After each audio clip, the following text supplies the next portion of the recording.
Tayo po ay handa po natin ang atin pong mga sarili sa atin pong simula ngayong gabi at ang atin pong mga may bahagi narito sa taas.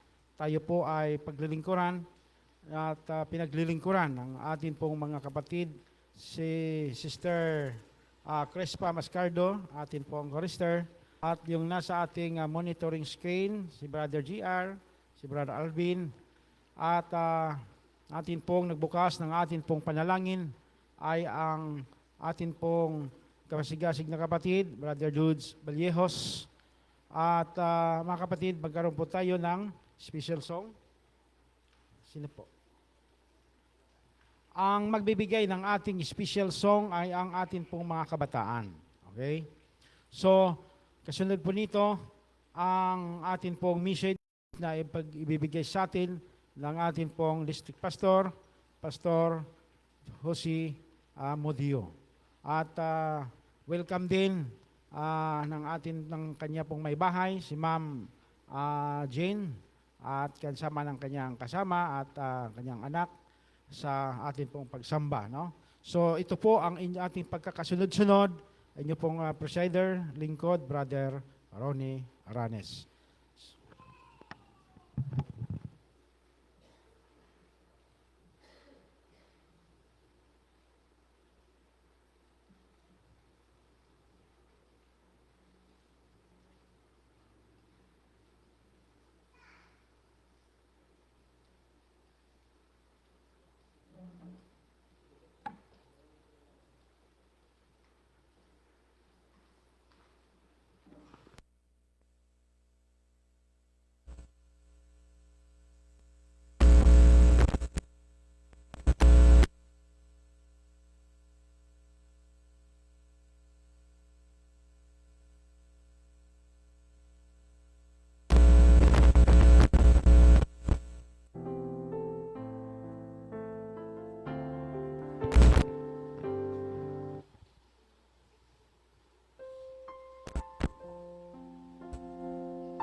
Saktan, saan pupunta ang aking gagawin? Tatawagan ko siya, si Jesus, kung kailan kailangan siya. Palaging naroon at karamay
Happy midweek po mga kapatid. Good evening. Magandang gabi po sa lahat. Ang panahon po ay malamig. No? Ngayon pong gabi ay special dahil tayo po ay magkakaroon ng church officers induction and dedication for this year 2026. Ang pamagat po ng akin pong dadalhing mensahe ay called to serve faithfully. Tayo po ay tinawagan na maglingkod na merong katapatan, mga kapatid. Tayo po ay manalangin para sa atin pong pagsisimula. Dakila naming Diyos, purihin po ang inyong pangalan at salamat na binigyan niyo po kami ng pagkakataon na makapaglingkod po sa inyo habang kami po ay patuloy na naghihintay sa inyong malapit na pagdating. Pagpalain po ang aming programa, ang mensahe na akin pong dadalhin ay maging inspirasyon sa bawat isang mga opisyalis ng iglesia na maglilingkod para po sa taong ito. Salamat sa pagdinig ng aming dalangin sa banal na pangalan ni Jesus. Amen.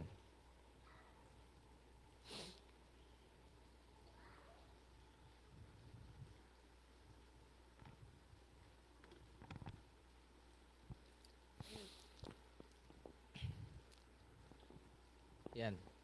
Sa atin pong paglilingkod mga kapatid, tayo po ay naglilingkod sa Panginoon hindi dahilan sa rank o posisyon na meron po tayo sa loob ng iglesia. In fact, tayo po ay nandito hindi upang i-celebrate ang pagkatalaga sa atin sa isang posisyon sa iglesia. Ngunit tayo po'y nandito upang upang i-dedicate, italaga ang atin pong buhay sa paglilingkod sa atin pong Panginoon. Karamihan po sa nandito ngayon ay mga opisyalis ng iglesia. We as church officers, tayo po ay hindi pinili. Tayo po'y pinili hindi dahil perpekto tayo. Tayo po'y pinili hindi dahil tayo ay magaling. Kundi tayo po ay pinili dahil nakita po ng iglesia na ikaw, kapatid, ay handang magpagamit sa Panginoon. You are willing to serve the Lord. Kaya ngayong gabi, habang tayo po'y magkakaroon ng induction, habang tayo po'y magkakaroon ng dedication, mga kapatid ko, atin pong sasariwain ang mga paalala sa atin ng atin pong Panginoon. Meron pong tatlong mga importanteng katotohanan na akin pong ibabahagi ngayong gabi sa atin pong paglilingkod bilang mga Kristiyano. At sana po, sa atin pong paglilingkod, tayo po ay handang maglingkod, hindi napipilitan. May mga pagkakataon na kinakailangan pong mag-sacrifice ng ating panahon, mag-sacrifice even ng atin pong mga kayamanan, pera, maging ang atin pong mga pag-aari. At handa po nawa tayong ilagay ang Panginoon, willing to place God's work above personal convenience. Sa panahon na tinanggap po natin ang tungkulin ng iglesia, sa iglesia mga kapatid, pinapakita po natin na handa po tayong unahin ang gawain ng Panginoon kung ito man ay tinatawagan tayo na gawin ang isang bagay. Unang punto po ngayong gabi, ang bawat opisyalis ng iglesia ay tinawag una upang maglingkod sa Diyos. Ang atin pong pagkatawag ay ang maglingkod sa atin pong Panginoon. As leaders of the church, as officers of the church, we are not serving the people. We are not serving the church members, remember, you are serving God above all. Amen? Church officers serve God first, not people first. Dahil kung tayo po'y naglilingkod, dahil ito ay para makita ng mga tao ang ating paglilingkod, we are in the wrong track, mga kapatid. Okay? Tayo'y naglilingkod dahil una, gusto nating maglingkod sa Panginoon. Ang sabi po ng Colossians chapter 3 verse 23, whatever you do, do it heartily as to the Lord and not to man. Nung tinanggap po natin ang pagiging opisyalis ng iglesia, elder, deacon, deaconess, treasurer, clerk, church clerk, at iba pang mga departamento, mga kapatid, ang paalala sa atin ng Biblia, whatever you do, do it what? Heartily. Ano man ang iyong gagawin, gawin mo siya ng buong puso, as to the Lord and not to men. Paglilingkod sa Diyos at hindi sa tao. Dahil kung tayo po'y ang ating paglilingkod dahil we want to be what?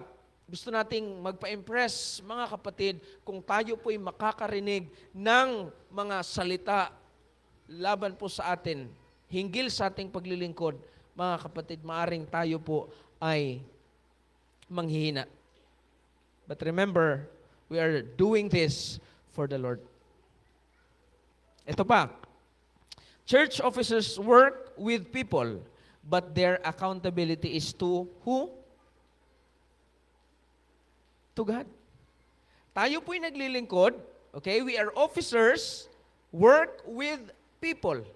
Naglilingkod tayo kasama ang mga ibang opisyalis ng iglesia, kasama ang mga kapatid sa iglesia, pero saan po yung accountability natin?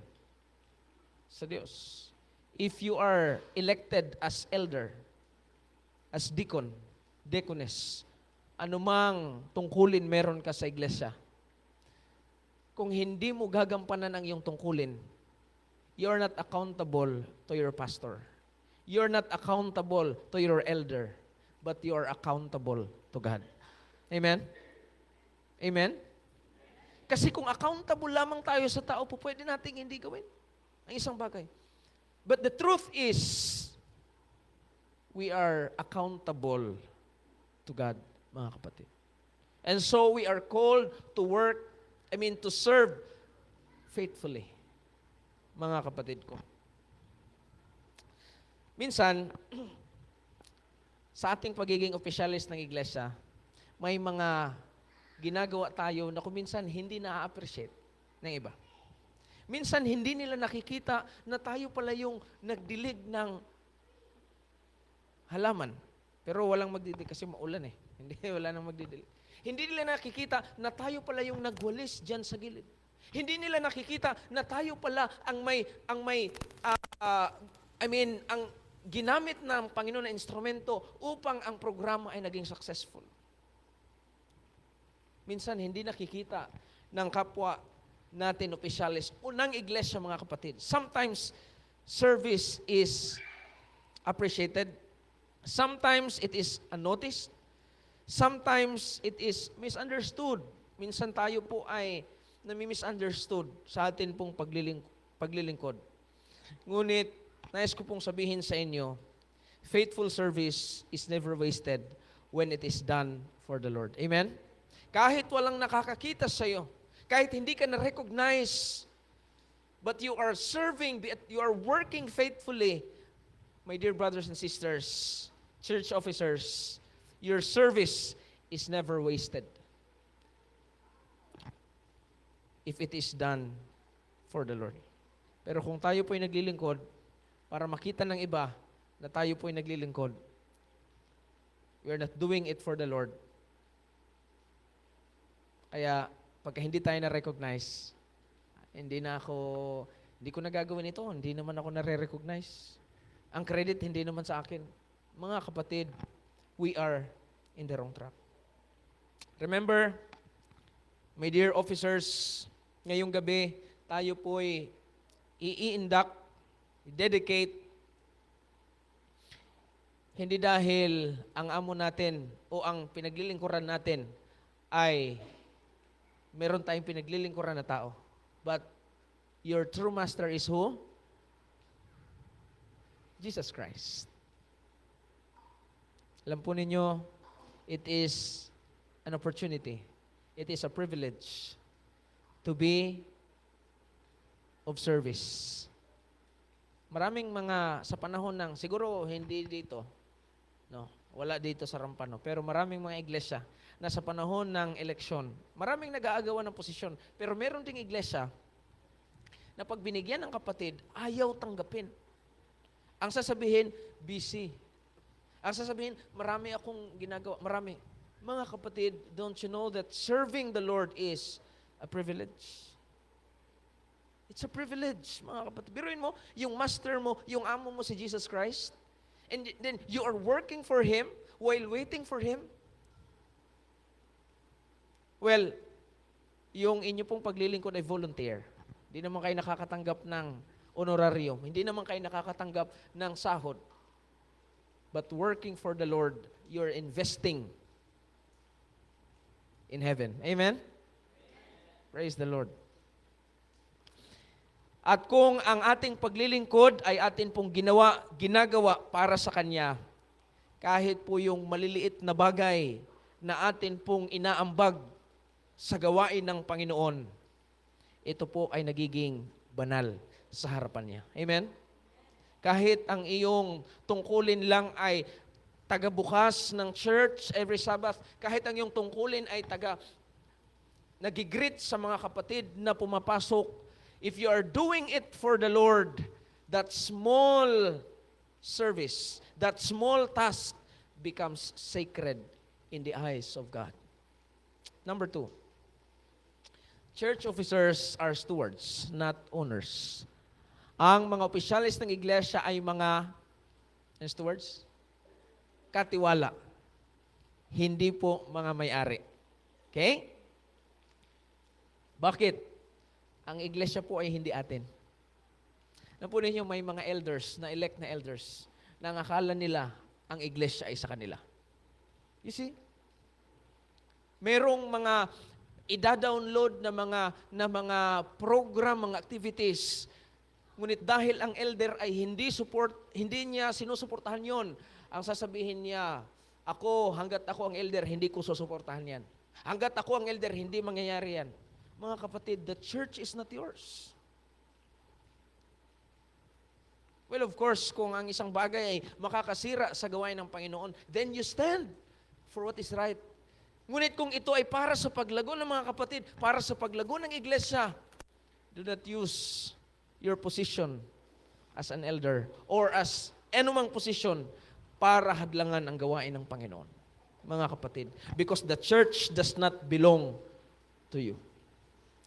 The ministry does not belong to you.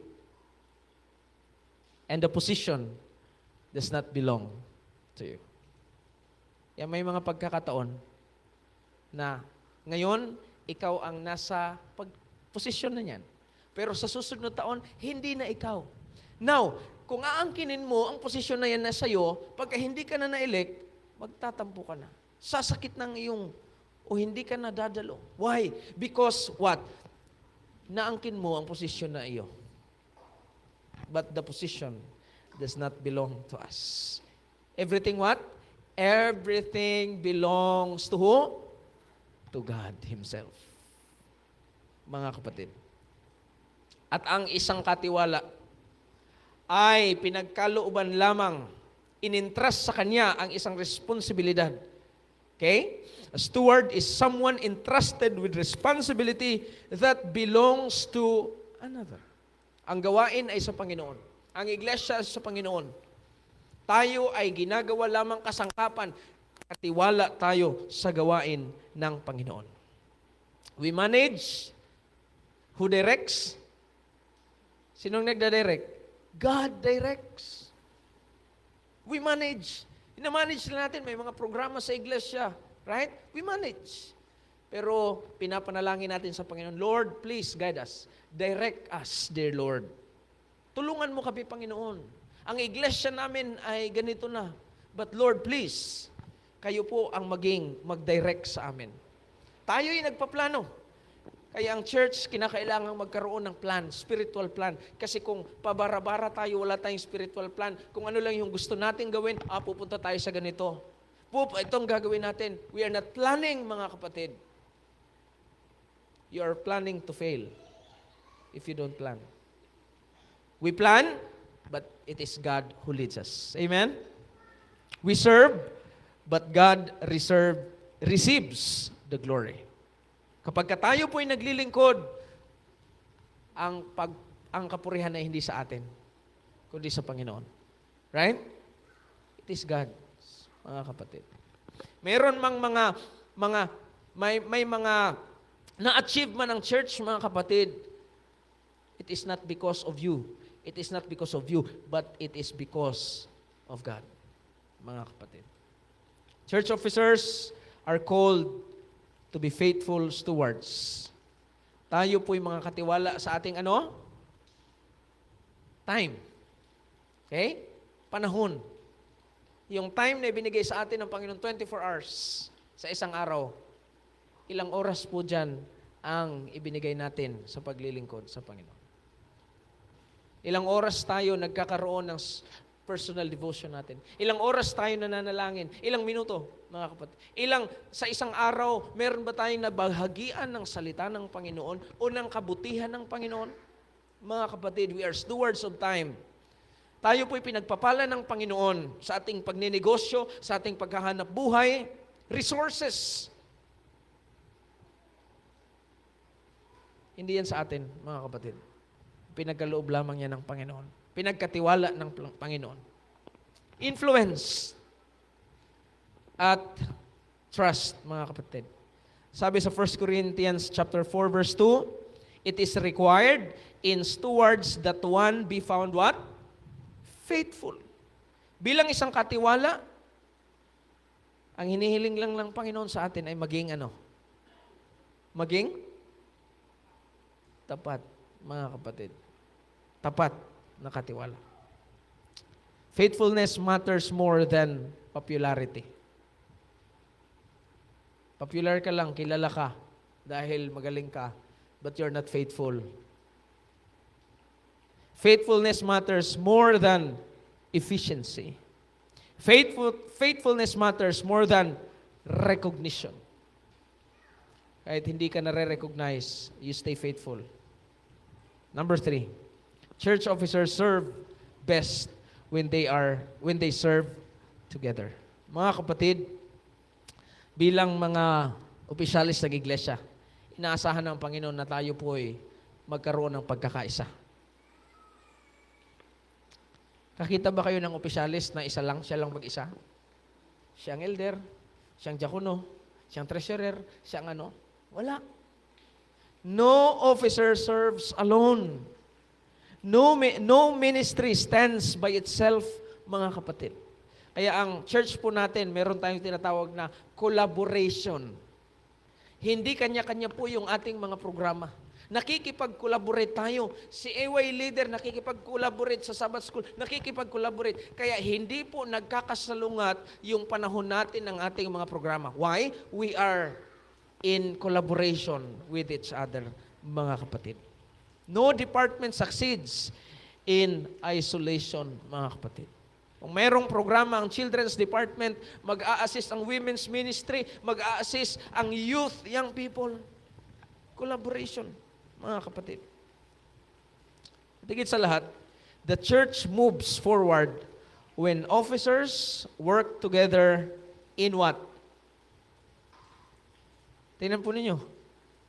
Humility, prayer, and love. Okay?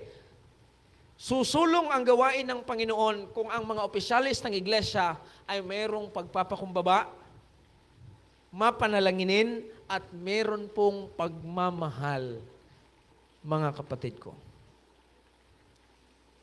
Unity does not mean everyone agrees on everything. Okay? Hindi yung kung anong gusto ng isa, para magkaroon tayo ng unity, doon tayo lahat. Okay? Hindi ibig sabihin, unity does not mean everyone agrees on everything. But unity means everyone agrees to put God's mission first. Amen? As church officers, sa panahon ng meeting natin, may mga pagkakataon na tayo po ay ng mga suggestion. We reason together. Ito ang suggestion ko. Yung isa naman ito. We reason together. Pero sa panahon po, mga kapatid, na meron na pong nanalo na panukala, kahit hindi yun ang iyong nais, pero dahil yun ang lumabas nung nagbutuhan, at yun ang pinanalangin ng iglesia, mga kapatid, that's the business of the church. Kahit hindi mo yan. Minsan kasi may mga leaders, pagdating ng meeting, sige, nung ang kanyang suggestion ay hindi nanalo, nag-walk out siya. May ganun ba?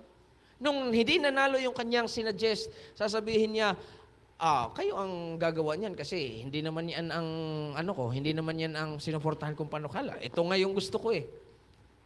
Mga kapatid, hindi ganun. Ang atin pong paglilingkod, we are in spiritual side, mga kapatid. Unity means everyone agrees to put God's mission first. At bilang mga opisyalis ng iglesia, tayo po'y tinatawagan upang suportahan ang bawat isa. Amen? Respetuhin ang bawat isa. Hindi ka naman elder, pero pagka ikaw ay parang sobra ka pa sa elder. May mga ganun, di ba? May mga elders tayo sa church. Siya dapat ang gagawa nito. Pero dahil, I don't know, iniisip mo na mas ikaw yung umano sa harapan, so nawala na po yung essence. Mga kapatid, respect one another. Pray for one another. Nakita mo si kapatid na parang meron siyang sablay na matiitin, kausapin mo siya, ipanalangin mo siya. Huwag mong gawin na ipagsasabi mo sa iba ang kanyang pagkakamali. Ipanalangin. The best na bagay na gagawin mo is ipanalangin siya. Amen? And when officers are united, the church is what? Strengthened. At kapag ang iglesia ay lalago, titibay, ang kapurihan ay kanino? Sa Panginoon, mga kapatid. Kaya ngayong gabi, ang bawat bahagi po ninyo sa iglesia ay mahalaga. At ngayon po ay magkakaroon tayo ng dedication at ating itatalaga ang mga sarili sa atin pong Panginoon. Hindi naman ini-expect ng Panginoon. God does not expect perfection in us. He desires faithfulness in our hearts. Para po sa mga opisyalis ng iglesia. Okay? Para sa opisyalis ng iglesia. At para sa mga miyembro, suportahan po natin. Parang kaunti lang yung miyembro Parang halos lahat, opisyalis pa lang nandito. Mga kapatid, para sa mga opisyalis ng iglesia, let us be faithful to God sa tungkulin na iniatang po sa atin. At para po sa mga miyembro na nandito, suportahan po natin ang ating mga opisyalis ng iglesia, ipanalangin natin sila, let us encourage them, at pagtiwalaan po natin sila. Mahirap yung itinalaga natin ang isang kapatid sa isang posisyon pero hindi natin pinagkakatiwalaan. Once na itilaga natin, mga kapatid, pagkatiwalaan po natin. Amen? Pagkatiwalaan po natin. And when leaders at kung ang mga opisyalis ng iglesia at ang mga miyembro ay magkakaisa, members walk together, the church becomes a powerful witness for Christ. Amen? Kaya ngayong gabi po, akin pong inaanyayahan lahat ng mga opisyalis ng iglesia na pumunta po kayo dito sa harapan, mga kapatid. Dito po tayo. At patayin po natin ito. At magkakaroon po tayo ng candle lighting.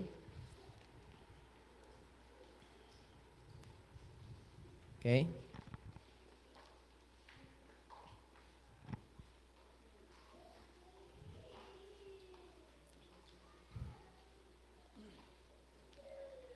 habang tayo po'y magkakaroon ng commitment, kakaroon tayo ng pledge, mga kapatid, at tayo magkakaroon ng dedicatory prayer.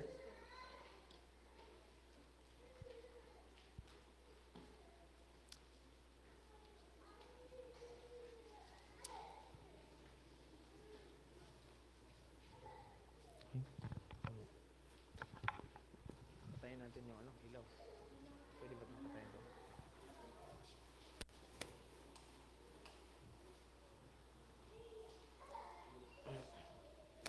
Awitin natin yung brightly beams or iiwag mo ang kahayag sa Bisaya. Memorize mo na ito, no? Iwag mo ang kahayag. Mamaya, awitin natin. So mga kapatid, tayo po'y magkakaroon ng commitment.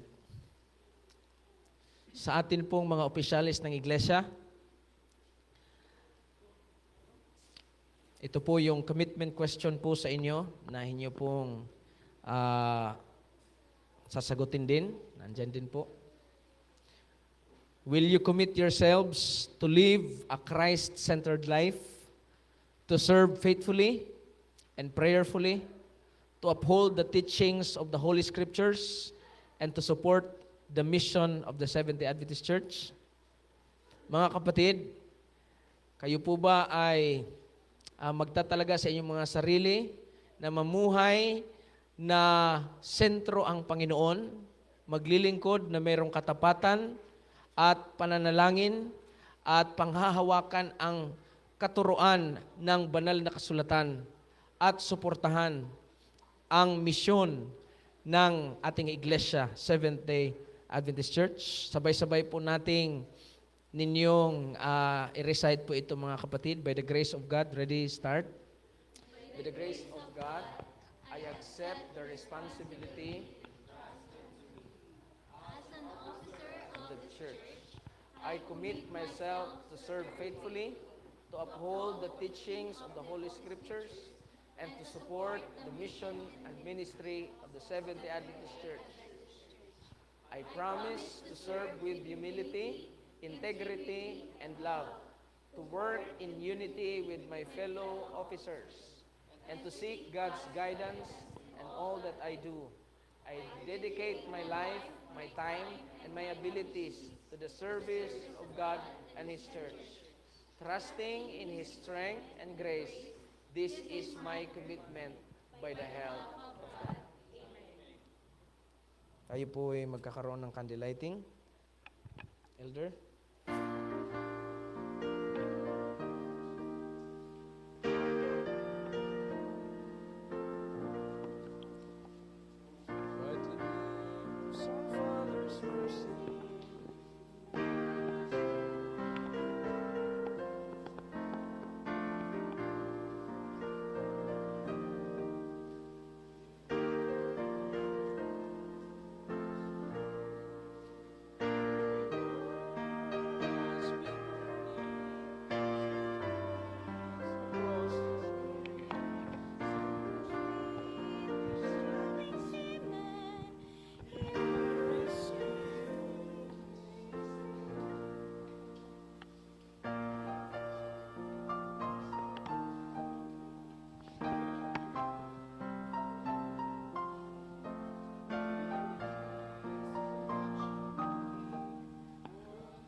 Akin pong inanyayahan ang lahat ng mga opisyalis ng iglesia na tayo po ay magtatalaga sa Panginoon sa pamamagitan ng isang pananalangin. Tayo po ay manalangin. Makapangyarihan naming Diyos, banal po kayo at kayo po ang tumawag sa amin. Hindi naman po kami karapat-dapat, Ama, ngunit binigyan niyo po kami ng pagkakataon na makapaglingkod po sa inyo.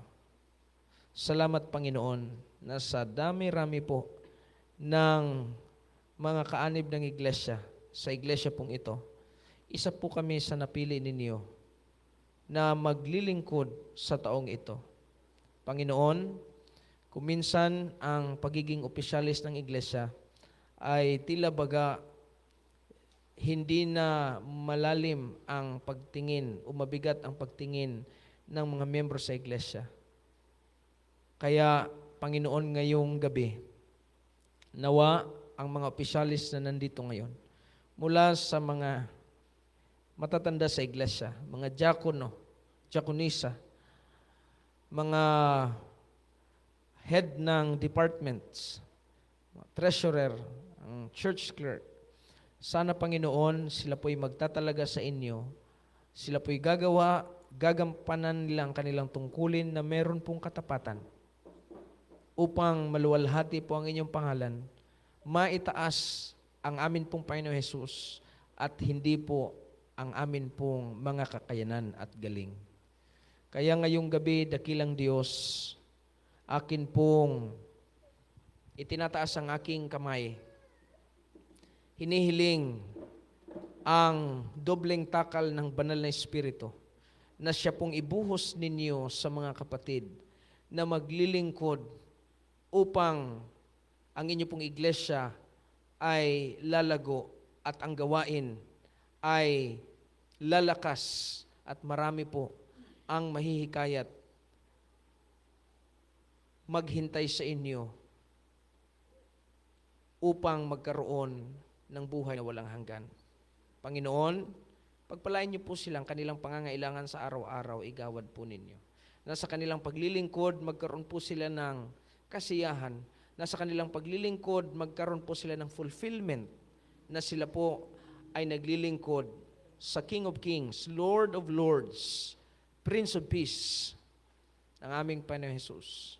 Panginoon, maraming salamat na inyo pong diringgin ang aking kahilingan. Itong lahat ay aking dinadalangin sa makapangyarihang pangalan ng aming Panginoon Jesus. Amen. Ngayon po ay tatayo tayo at awitin po natin ang ating closing song. Awitin natin ang O Jesus, I have promised.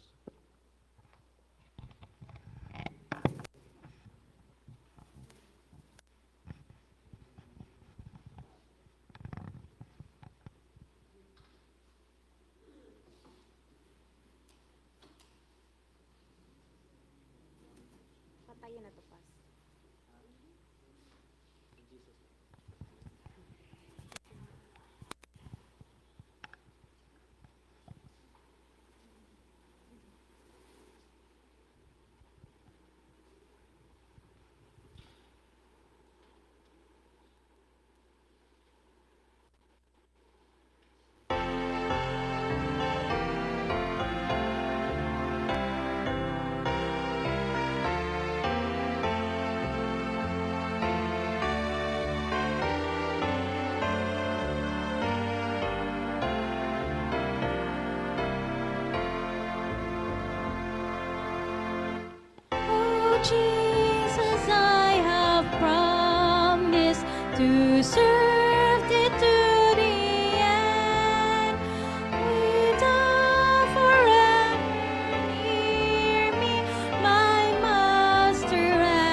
Tayo po'y manalangin.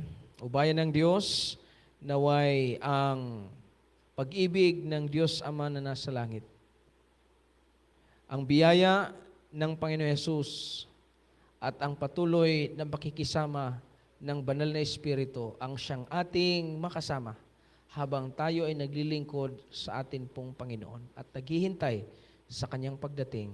Ito'y lahat ang aking hiling sa banal na pangalan ni Jesus. Amen. Okay? Picture taking tayo.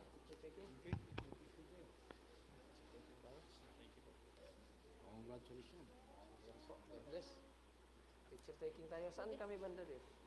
Saan? Banda. Thank you so much po. Doon siguro. Itabi na lang to. Sige, sige. Mas maganda yan.